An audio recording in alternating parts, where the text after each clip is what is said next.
Welcome back to Biology by Shravanti. Today we are going to learn about the eukaryotic cell.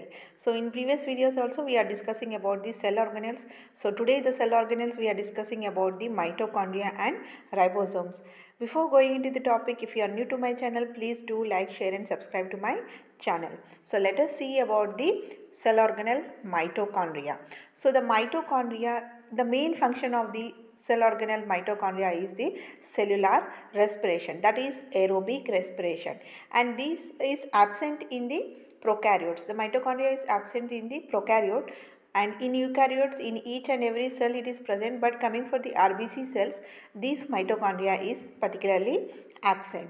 So this mitochondria you can see the shape of the mitochondria. It may be the oval, spherical or spiral strip like, and you can see the membranes.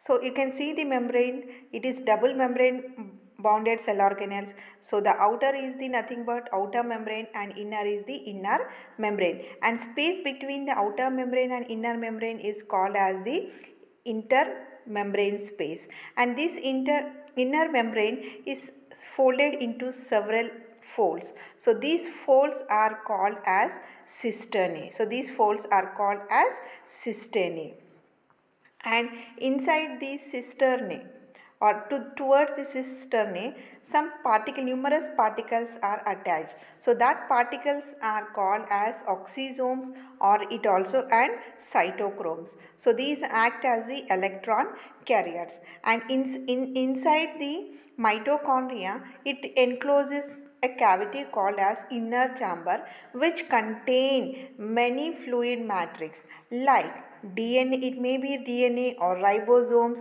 or 70S type of ribosomes, or RNA may be present, and lipids and various types of enzymes which are necessary for the cycle, aerobic respiration, cellular cycle, that is Krebs cycle, and other pathways. So all these are present inside the cell organelle, inside the inner membrane, that is nothing but mitochondria. So this is about the mitochondria. So now let us discuss about the oxysomes which are present towards the inner membrane. So let us see about the oxysome. So these oxysomes, it is present inner towards the mitochondria. So this can show a stalk-like body and a head-like body. So the head, this is the head part and this is the stalk part, or we can call it as the food part. So head part is represented with the F1, like which appears like a lollipop, and stalk part is represented with the help of the F0, and this is embedded inside the membrane. So main function of the head is nothing but to helps in synthesis of ATP molecule.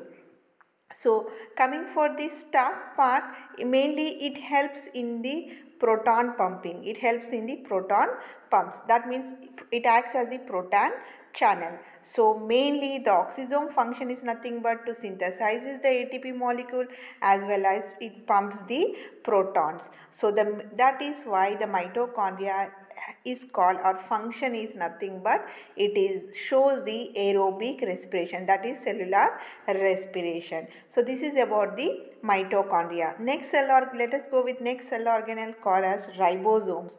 So these ribosomes are nothing but these are called as the protein factory. Simply all the proteins are synthesized from the ribosomes which are necessary for the genetic information. Okay, so these ribosome, for the first time the scientist Pallade in the year 1953, he observed the dense particles in a cell under the electron micrograph. So by that way we came to know the ribosomes. So these ribosomes are made up of ribosomal RNA and some proteins. So they do not cover with any membrane. And coming for the eukaryotic cell, the ribosomes are present in the mitochondria and plastids and also inside the cytosol. So if the ribosomes are present in the cytoplasm, so they may be attached to outer surface of the endoplasmic reticulum. If it is attached to the endoplasmic reticulum, we call it as the rough endoplasmic reticulum. So this one we have discussed in the previous video where we have learnt about the endoplasmic reticulum. If at all it is attached to endoplasmic reticulum, that is ribosome attached to endoplasmic reticulum, we are calling it is a rough endoplasmic reticulum. If at all the ribosomes are freely suspended in the cytoplasm or nuclear membrane, so they may be free inside the cytoplasm, and both are similar in structure and they are of 80S type. Already we have discussed about the prokaryotes, that is 70S type, which we have seen in the prokaryotic cell structure in previous video.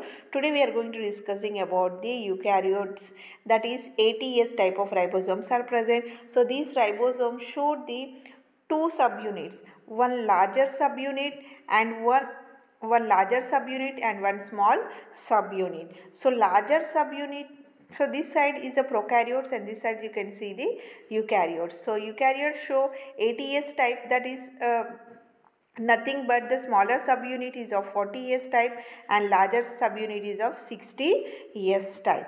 And these are nothing but the bound ribosome generally produce the proteins that are transported outside the cell for processing of the endoplasmic reticulum and the Golgi body. For example, if you see the ribosomes of echinal cells of pancreas produce the pancreatic digestive enzymes. So that the protein help in the production of the digestive enzymes. So some free ribosomes come together and form a chain type, and that is called as polyribosomal. For that function is for the protein synthesis. In the form you have learnt about the transcription and translation. So near the translation, what happens, all the proteins comes together and bind, so that is called as the polyribosome. And if free ribosome generally produce, these free ribosome generally produce the enzymatic protein that are used in the cytoplasm, like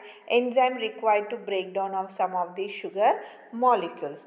Otherwise, the number of ribosome is high in the cell activity engaged in the protein synthesis. So the main function of the ribosome is nothing but protein synthesis. So the ribosomes help in synthesizing of protein. So this is about the ribosomes. Thank you for this session. If you like, please do like, share and subscribe to my channel.